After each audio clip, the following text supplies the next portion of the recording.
its presence already forgotten. Then he stopped. On the other side of the hill was a dead dragon. Lionel's breath froze. Like most people, he had never seen a dragon. Though the Natural History Museum had some remarkable skeletons, they were perhaps twice the size of a horse, with thinner, serpentine frames. Someone, hunters no doubt, had removed the creature's scales, every last one. What remained was red and raw. Though it was a dragon, a monster, Lionel felt a stab of sorrow. The sight of the fearsome creature sprawled awkwardly in the mud and stripped of its glorious scales felt wrong.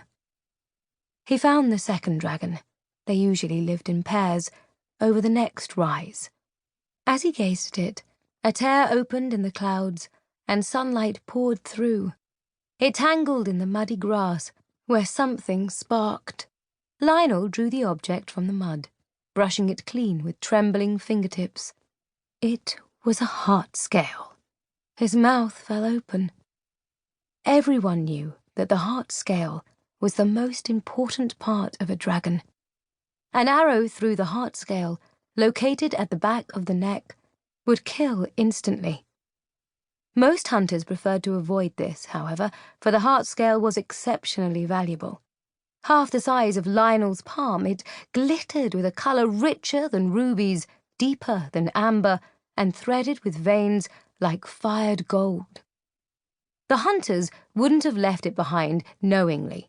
Someone must have dropped it.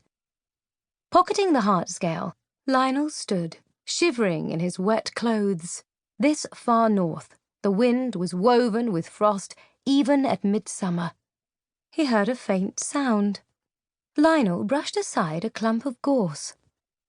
A baby dragon stared back at him. He started back with an undignified yelp. The dragon blinked rapidly, but it showed no sign of fear.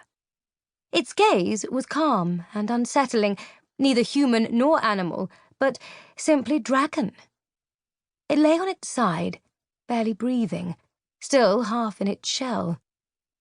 "All right there," Lionel found himself murmuring once he'd regained command of his voice. It clearly wasn't all right. The creature looked to have hatched within a day or two, perhaps just after its parents were killed. Now it was exhausted and likely starving. He removed the remnants of the shell, and the dragon stretched, though it made no move to get up. Lionel worried his lip between his teeth. He couldn't simply leave the creature. Though it was a beast that, fully grown, would think nothing of tearing him limb from limb.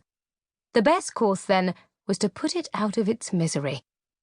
The dragon made a faint sound in its throat.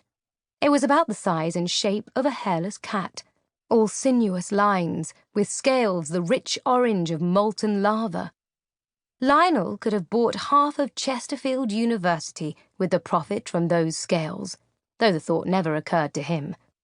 He would bury the creature, scales and all, next to its mother.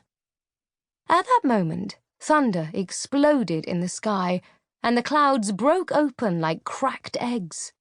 Lionel was instantly drenched.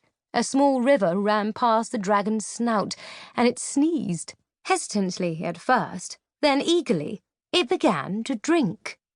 The dragon wasn't as close to death as he'd thought. As it drank, its eyes lost their filmy quality. It fumbled around in the mud, as if to stand, and immediately fell over. It turned to Lionel and let out a surprisingly loud mewl, as if the entire situation was his fault. Well, that settled it. The young magician stripped off his cloak and swaddled the dragon with it. The beast gave a satisfied snort and lay quiet in his arms, absorbing the heat from his chest. Lionel tried not to think about its proximity to his throat, but the dragon showed no interest in devouring him. It closed its eyes and slept. After snatching up his knapsack and the lightning bucket from the muddy bank, Lionel hiked back in the direction he had come. He was covered in filth, and his clothes were so wet they made a strange slop swish.